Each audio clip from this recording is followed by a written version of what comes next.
복 있는 사람은 악인들의 꾀를 따르지 아니하며 죄인들의 길에 서지 아니하며 오만한 자들의 자리에 앉지 아니하고 오직 여호와의 율법을 즐거워하여 그의 율법을 주야로 묵상하는도다. 그는 시냇가에 심은 나무가 철을 따라 열매를 맺으며 그 잎사귀가 마르지 아니함 같으니 그가 하는 모든 일이 다 형통하리로다. 악인들은 그렇지 아니하며 오직 바람에 나는 겨와 같도다. 그러므로 악인들은 심판을 견디지 못하며 죄인들이 의인들의 모임에 들지 못하리로다. 무릇 의인들의 길은 여호와께서 인정하시나 악인들의 길은 망하리로다. 아멘. 지난주에는 제목을 읽으신 거예요. 오늘은 말씀을 읽으셨습니다. 시편, 이 시편에 복 있는, 이게 아슈레, 이 히브리어의 아슈레, 이게 복 있는이라는 말, 이것은 무엇을 뜻하는 거냐면요, 똑바로 걸어가는 걸 뜻합니다. 똑바로. 우리는 어디로 걸어가죠? 어디로 가야 하죠?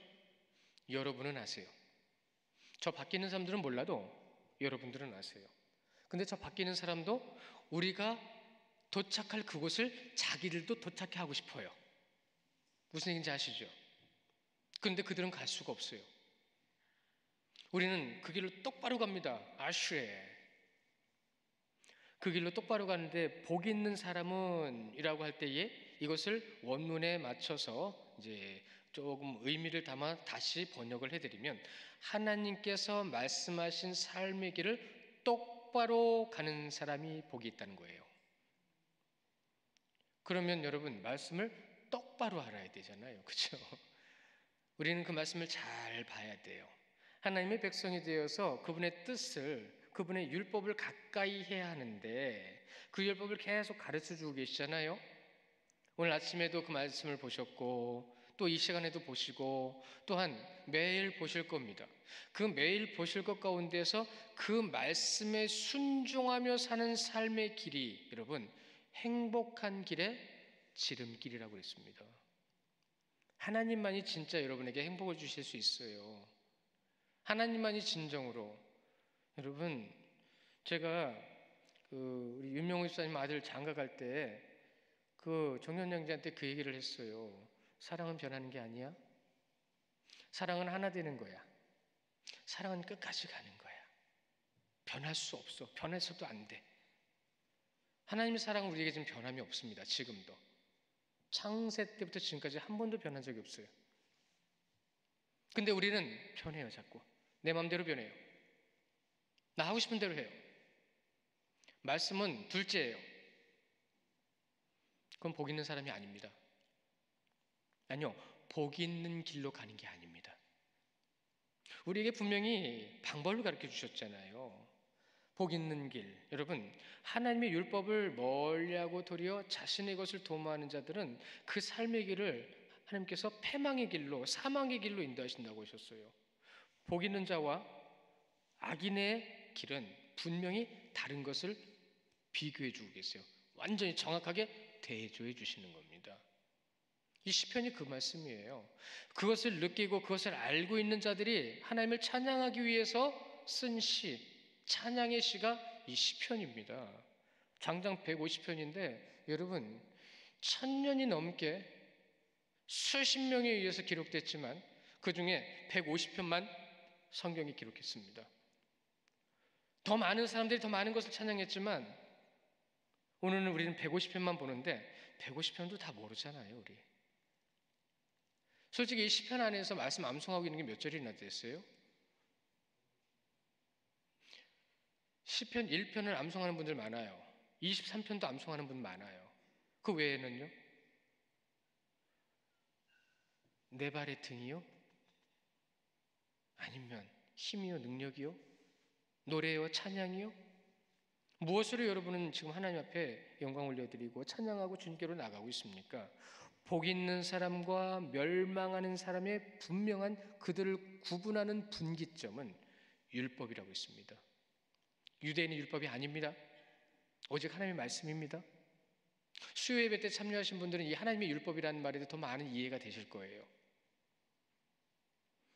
시편 1편이 그 복 있는 자와 악 있는 자를 분명히 대조할 때에 여러분 이 1편만 보시더라도 1, 2절에서 보시면 의인과 악인의 특징을 대조하고 있어요. 또한 3절에서 3, 4절에서 보시면 의인과 악인의 삶을 대조하고 있어요. 5, 6절에서는요. 의인과 악인의 운명을 대조하고 있어요. 이게 무엇을 말하는 거죠? 대조입니다. 대조. 의인과 악인. 한 편에 6절밖에도 안 되는데 시편의 전체 주제가 다 나오고 있죠. 그래서 우리는 궁금합니다. 좀 더 깊이 들어갈 필요도 있고 들어가야 되고 그들이 무엇을 찬양했고 어떻게 찬양했고 하나님 앞에 어떻게 노래를 하고 기도를 했는지를 꼭 봐야겠습니다. 과연 여러분 얼마나 알고 계실까요? 먼저는 우리 오늘 1편에서 말씀을 좀 볼 텐데 1절 한 절만 보더라도 1절 한 절 가운데 굉장히 중요한 의미들이 담겨져 있는 것을 볼 수가 있는데요. 여러분 보세요. 악인의 꾀를 따르지 않죠. 죄인의 길에 서지 않죠. 오만한 자의 자리에 앉지 않습니다. 세 가지를 말씀을 하셨지만 의미는 하나예요. 악인입니다. 악인. 여러분 처음에 그 악인의 꾀가 나오죠. 이 꾀라고 하는 애차라고 하는 이 말은요. 무엇을 뜻하는 거냐면 자신의 이익만을 도모하기 위한 계략과 계교를 얘기하는 거예요. 자신의 이익만을 위해서 하나님을 배제한 거예요. 그것이 하나님이 기뻐하시는 건지 기뻐하시지 않는 것인지 관심 없어요. 계략, 그러니까 누구의 계략이에요? 사단의 계략인 겁니다. 사단의 계략으로 무엇을요? 부정한 방법을 쓰든 상관없습니다. 자기만 만족하면 되는 거예요. 두 번째로 나오고 있는 것이 뭐죠? 하타, 길입니다. 길. 악인의 길이에요. 이 하타라고 하는 것은 벗어나다라는 뜻입니다. 어디서 벗어난 거예요? 하나님이 부르신 길로 나가야 되는데 거기서 벗어난 겁니다. 율법에서 벗어난 거예요. 율법에서 벗어나가지고 하나님 말씀대로 살지 않는 죄인. 그렇습니다. 인간은 모두가 죄인이라고 말씀하셨죠. 그래서 우리는 돌아가야 되는 거예요. 돌아가야 되는 거예요. 실제로는 오만한 자입니다. 이 오만이라고 하는 이 레침이라는 말은요. 굉장히 오만방자한다는 뜻이에요. 오만한 자는 또한 조롱하는 자를 얘기하는데 누구를 조롱하느냐? 믿는 자를 조롱합니다. 하나님을 조롱합니다. 그 하나님을 조롱하는 자가 오늘 이 말씀 가운데서 세 번째로 나오고 있죠. 여기서 보시면 여러분 악인이 나오고요. 죄인이 나오고요. 오만한 자가 나옵니다. 분명히 악인의 꾀를 따르지 아니하고 또한 죄인의 길에 서지 아니하고 오만한 자의 자리에 앉지 않는다는 것은 여러분 이것이 굉장히 점진적으로 더 깊이 들어가는 거예요. 꾀에 따르지 않으면 그 길을 가지도 않습니다. 꾀에 따르게 되면 그 길을 따라가는 거예요. 그럼 그 길을 따라가는 그 사람 오만한 자와 어떻게 하게 되는 거죠? 거기에 같이 앉아있게 되는 거예요. 사단이 이런 식으로 미혹합니다. 살살 꼬여가지고 불편한 마음, 감정 들어오게 만듭니다.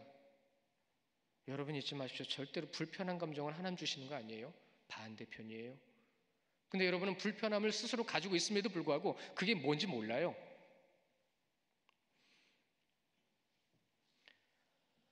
꾀를 따르지 말아야 됩니다. 길에 서지 말아야 됩니다. 그 자리에 앉지 말아야 됩니다. 그래서 오늘 이 말씀 가운데서 보시면 여러분 2절이요 1절보다 더 단호하게 하시는 말씀을 우리가 볼 수 있는 거예요. 오직 여호와의 율법을 즐거워하여 그의 율법을 주야로 묵상하는 자다. 누가요? 복 있는 자가요. 복 있는 자는 주야로 묵상하는 자가 복 있는 자다라고 말씀하시는 겁니다. 왜요? 그 복 있는 자, 여기서 이 묵상하다라는 말이 있죠. 그를 따르면서 율법을 즐거워한다라고 말씀하시죠. 여러분 이 즐거움이라는 말이 원문은 원래 사랑입니다. 근데 우리는 즐겁다라고 번역을 했어요. 왜 그렇게 번역한지 아십니까? 잘 들어보세요.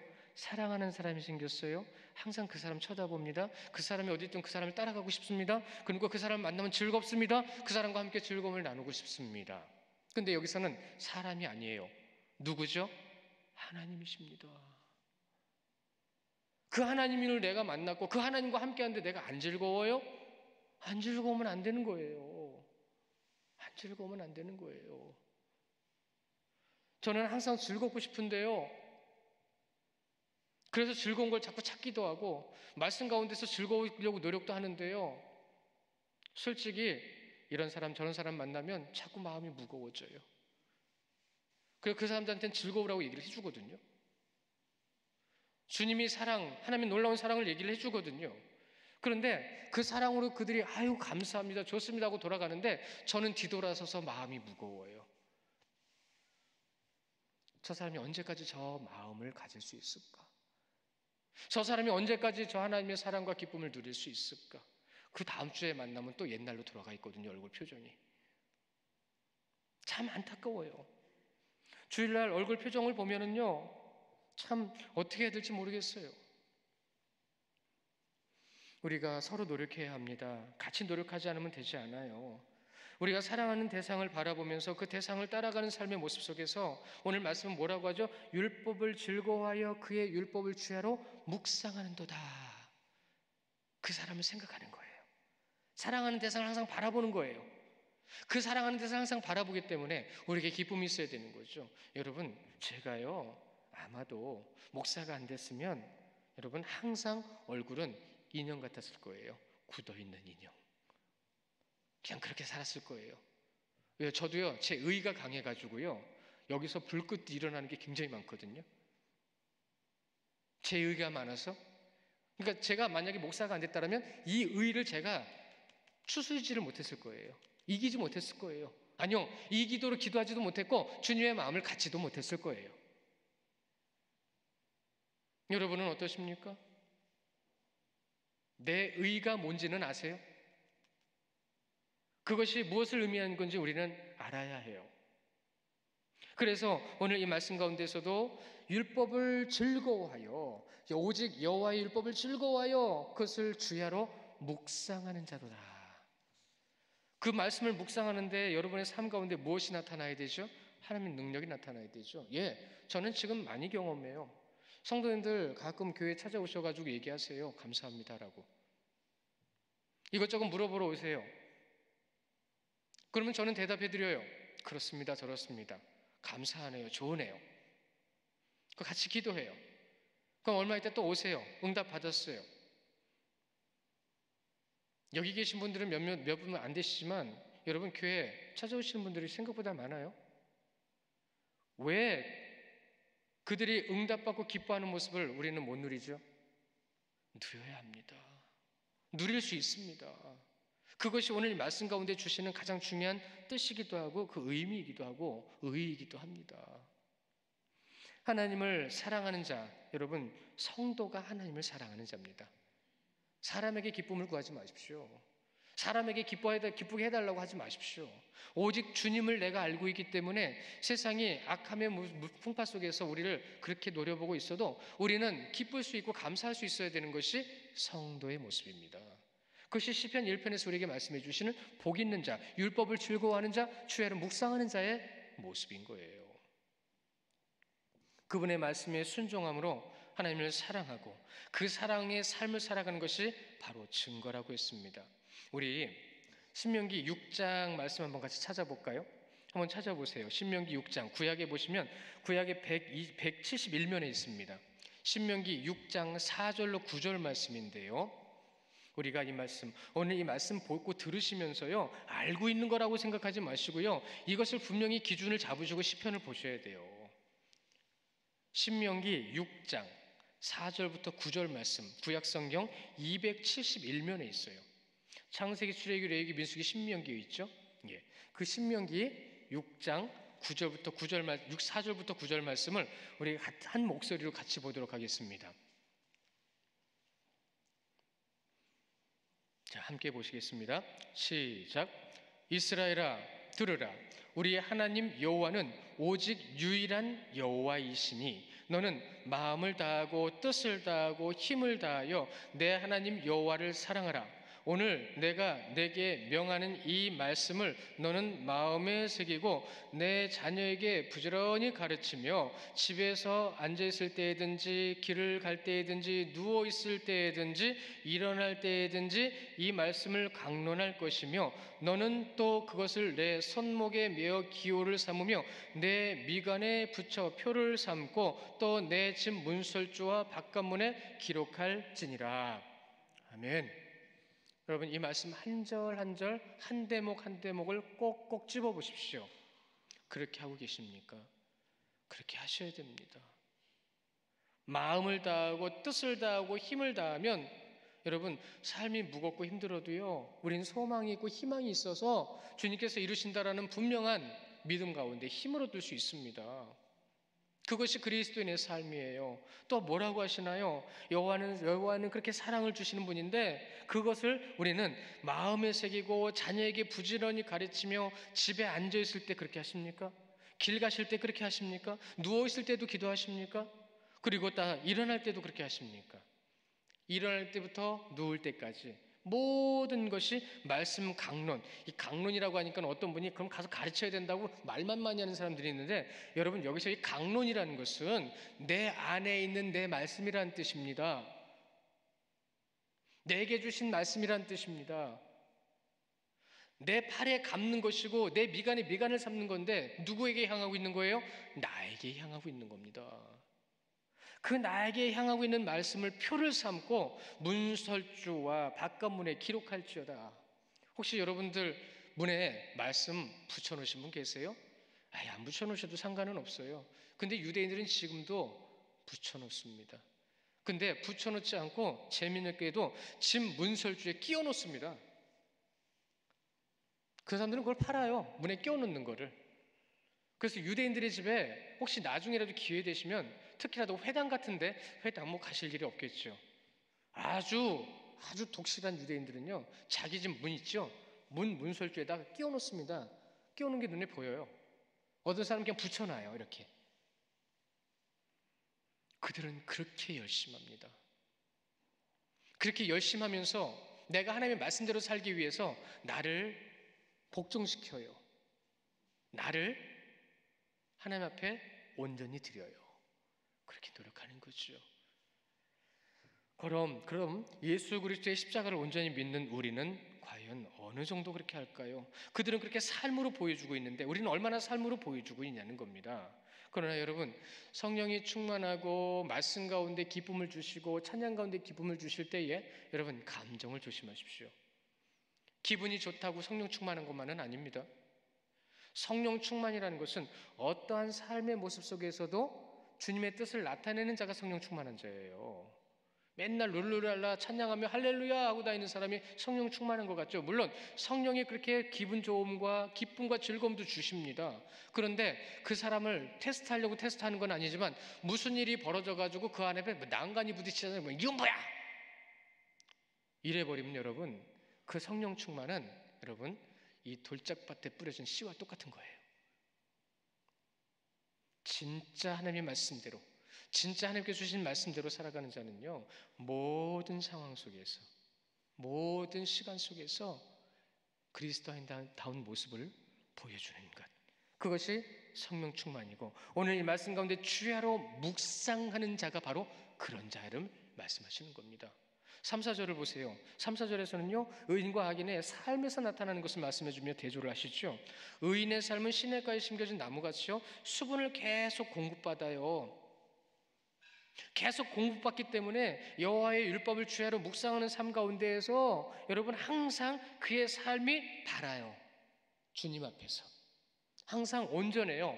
그분의 뜻하에서 항상 힘을 내요. 성령의 도우심으로요.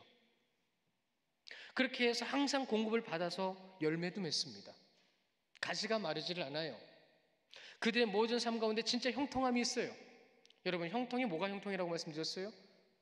여러분, 모든 상황 속에서 주의 뜻으로 이겨낼 수 있는 게 형통이라고 했습니다. 이겨내지 못하는 자들이 더 많아요. 참지 못하는 자들이 더 많아요. 남들이 와서 참소해가지고 기분 나쁘면 울그락불그락 하는 사람들도 있는데 여러분, 그럴 필요가 없어요. 진짜 형통한 사람은 감정도 통제를 하고요, 생각도 통제를 하고요, 마음도 통제를 할 수 있습니다. 누구 안에서요? 주님 안에서요. 내가 왜 거기에 휘둘려? 난 휘둘릴 필요 없어. 이러는 겁니다. 저는 개인적으로 우리 교회가 영상 설교 나가는 게 참 좋아요. 설교 제대로 똑바로 준비 못하면 영상 설교 못 나가게 하는 목사들도 있거든요. 제가 잘한다는 게 아니라 저도 검증받을 필요가 있다는 거예요. 어떤 목사님들은 진짜 설교 돌아가면서 보는 분이 있어요. 이 사람들이 똑바로 설교 전하고 있는가. 저는 개인적으로 그래서 좋아요. 여러분은 여러분의 삶이 남들에게 드러나는 것이 좋으세요, 나쁘세요? 거칠 것이 없으면 드러나도 상관없거든요. 근데 불편한 것이 있는 것만큼 내가 뭔가를 감추는 거예요. 다 그런 것만은 아니지만 주님 안에서는 그러셔야 됩니다. 우리가 정말로 열매를 맺고 있는가? 여러분, 눈에 보이는 현상으로 좌지우지하지 마시고, 귀에 들리는 걸로 좌지우지하지 마시고, 정말로 하나님께서 우리에게 주신 것이 무엇인지를 깊이 묵상하고 알고 깨달아서 정말로 거기에서 내가 무엇을 해야 하는가, 주님께서 원하시는 것을 이루어가야 되는 거예요. 그게 진짜 열매입니다. 화평케 하는 자는 하나님의 자녀가 되는 복을 주셨어요. 화평케 하는 자는. 어떤 상황 속에서 여러분 그렇게 되시기를 원하고, 시냇가에 심은 나무가 흔들리지 않고 넘어지지 않고 풍파 속에서 이겨낼 수 있었던 것은 시냇가에 심겨졌기 때문에 그렇습니다. 공급받기 때문에 그렇습니다. 주님의 은혜를 공급받고요, 능력을 공급받고요, 말씀으로 깨우쳐지고요, 그렇게 해서 흔들리지 않는 것, 그러한 사람, 복 있는 사람이라고 그러는 겁니다. 그러지 못하는 사람들이 악인이라는 거죠. 악인들은 그렇지 아니하며 오직 바람에 나는 겨와 같도다. 오직 바람에 나는 겨와 같도다. 맨날 울그락불락하고 사는 거예요. 맨날. 제가 이렇게 말씀드려 죄송하지만, 정말 죄송하지만 남편과 아내들 사이에서 울그락불락하지 마십시오. 남편과 아내가 하나님 안에서 그 부모를 떠나 분명히 하나라고 말씀하셨는데, 하나 된 자들이 울그락불그락한다는 것은 이미 사단의 꼬임에 넘어가 있는 거예요. 관계가 형성이 안 된 거예요. 육신적인 관계는 형성이 됐는데 영적인 관계는 형성이 안 된 거예요. 제가 그 신혼부부 결혼한 사람들한테 그 얘기는 하고 싶었지만 아직은 좀 듣는 사람들도 많고 오해할 여지가 있어서 제가 교회에서만 말씀을 드려요. 여러분, 가정부터 회복되어야 됩니다. 가정부터 회복되지 않으면 자녀들도 회복되지 않습니다. 이것이 주님께서 원하시는 거예요. 한번 생각해 보세요.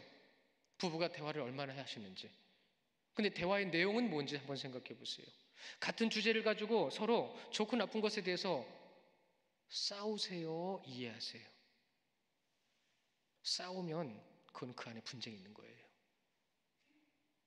잊지 마십시오. 중요한 겁니다. 교회가 바로 서기 위해서 제일 중요한 겁니다. 가정이 바로 서야 교회가 바로 설 수 있어요. 좀 격가지를 좀 쳐서 죄송하지만 여러분, 이 말이 나오니까 제가 마음이 너무 안타까워서 그러는 거예요. 악인들은 그렇지 아니하며 오직 바람에 나는 겨와 같도다. 바람에 날리는 겨와 같은 가정이 얼마나 많은지 아십니까? 악인이 그 가정을 휘흔들어서 바로 서지 못하게 하는 가정들이 얼마나 많은 줄 아십니까? 오죽하면 주석에서요, 이 말씀을 이렇게도 번역을 합니다. 농부를 수고롭게 하고 힘들게 하여 일만 가중시키는 이들, 악인을 그렇게 표현해요. 교회에 일을 만드는 사람이 있어요. 그러나 일을 해결하는 사람도 있습니다. 교회에 사랑을 못하게 하는 사람이 있어요. 그러나 사랑하게 하도록 노력하는 사람도 있어요. 여러분, 어느 자리에 계십니까? 어느 자리로 가시겠습니까? 교회의 성장은 이 복 있는 사람의 모습 가운데에서 이룰 수 있다라는 말을 하십니다. 그러나 악인은요, 바람에 나는 겨와 같아서, 이 바람이 뭐죠 그럼? 라후, 르하으라는 호흡입니다. 이 호흡은 무슨 뜻이냐면 하나님께서 호흡을 주셨다는 뜻입니다. 성령이 오순절에 임할 때에 무엇처럼 왔다고 그랬어요? 바람처럼. 하나님께서 생명을 어떻게 하셨다고 해서 불어 넣어주셨다고 그랬어요. 그러니까 이 시편 1편의 말씀은 이 바람이라는 것, 바람에 나는 겨와 같다는 것은 심판을 의미하는 겁니다. 심판으로 향하여 알곡과 쭉정이를 구분하여 나누실 그분의 호흡, 호흡을 주관하시는 그분의 인도하심이라는 뜻입니다. 두려운 말씀이죠. 심판과 바람, 그렇게 우리가 대조해 볼 수 있어요. 악인은 그 정체가 드러나게 되죠. 어디서요? 심판에서요. 여러분, 이런 말 있어요. 저는 그런 거 잘 모르는데, 안 해봤는데, 그 사람이 몸에 병이 있는지 없는지는 술 먹여보면 안 돼요. 그 사람이 심성이 좋은지 나쁜지는 노름해보면 안 돼요. 저는 뭐 그렇게 노름해보고 술을 먹어보지는 않아서 모르겠지만, 감정, 이 느낌은 알 것 같아요. 지는 거 싫어요. 술이 들어오니까 몸에 혈액이 빨라지니까 뭔가 신진대사가 빨라지면서 병 있는 사람 막 긁어요. 뭐 그렇게 표현하더라고요. 여러분은 영적인 모습 속에서는 어떠세요? 주님 안에서 그 마음과 생각이 온전히 바로 잡아지십니까? 끝으로는 5절 6절의 대조를 우리가 보면 거기는 운명이 나옵니다. 운명이 나와요. 운명이 뭐죠? 돌 운자에 목숨 명자입니다. 도는 거예요. 운행하시다라는 그때 운입니다. 그러면 명은요, 목숨명입니다. 그런데 그 모든 돌아가는 생명은 누가 주관하시죠? 하나님이 주관하십니다. 그런데 이 명자라는 말이 명령 명자로도 사용됩니다. 그러면 이 모든 돌아가는 것은 누구의 명령에 의해서 돌아가는 거예요? 모든 것은 하나님의 명령에 의해서 돌아가는 겁니다. 여러분의 머릿속에서 몸속에서 흘러가는 혈액 한 방울까지도 하나님께서 그렇게 창조하셨기 때문에 돌아가는 거예요. 근데 그것을 하나님의 것이라고 생각하지 못하면 하나님의 명령이 뭔지 모르는 거죠. 하나님의 명령입니다. 하나님의 명령. 그 하나님의 명령으로 인해서 5절 6절에 보시면 그러므로 악인들은 심판을 견디지 못한다라고 말씀하시죠. 죄인들은 의인들의 모임에 들지 못해요. 절대로 구원 못 받아요. 그리고 6절에는요, 무릇 의인들의 길은 여호와께서 인정하시나 악인들은 어떻게 해요? 그 길을 망한다고 하신 거예요. 이건 명령입니다. 저는 우리 성도님들은 제가 이 교회 목사니까 우리 성도님들을 위해서 기도할 때에 이 시간 찾아가 주옵소서. 그들의 마음을 주장하여 주시옵소서. 기도합니다. 그것이 언제 응답되어질지는 저는 몰라요. 그러나 응답하시는 줄 믿어요. 그게 언젠지는 몰라요. 그러나 응답되어지는 시간이 빨라지는 가장 좋은 방법은 여러분이 복이 있는 자리에 계시면 됩니다. 하나님의 뜻하신 가운데 서 계시면 됩니다. 주님께로 한 걸음 한 걸음 힘있게 나가시는 우리 귀한 성도님들 되시기를 축원합니다. 겉으로는 그래도 속으로는 안 그런 사람도 있어요. 여러분, 우리는 원죄가 있어요. 원죄가 있어서 그걸 못하게 만들어요. 어떤 사람 막 그런 거 보시면서 뭐라고 하지 마세요. 거기 매여 있어서 그러는 거예요. 그냥 기도해 주세요. 가서 말하면 싸움 나요. 그래서 기도를 하는 겁니다. 겸손하고 낮은 자리에 함께 할 수 있게 되고 기도하는 겁니다.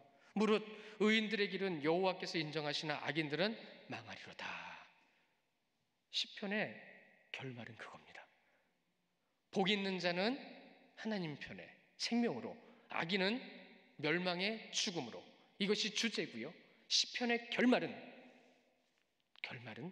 마지막 말씀에 의인의 길은 여호와께서 인정하시나 악인들의 길은 망하리로다. 그러니까 우리는 저 망하는 사람들을 볼 때에 불쌍하게 봐야 돼요. 듣지 않는 자들을 향해서 불쌍하게 봐야 돼요. 그러니까 또 기쁘기가 힘들어요. 주여 주여 하는 자마다 다 그런 것은 아니라고 하시는데 두려워요. 마음이 무거워요. 어떨 때는 저도 모르게 막 눈물 날 때도 있고 그래요. 성령님 왜 눈물을 주세요? 저 여쭤봐요. 그럴 때는 내 마음이니 그러시는 것 같아요. 무릇 의인들은이라고 하면 무릇이라는 말이요, 이 결론 났다, 끝났다라는 의미를 가지고 있거든요. 원문에 무릇 그렇게 된 겁니다. 끝난 거예요. 이제는.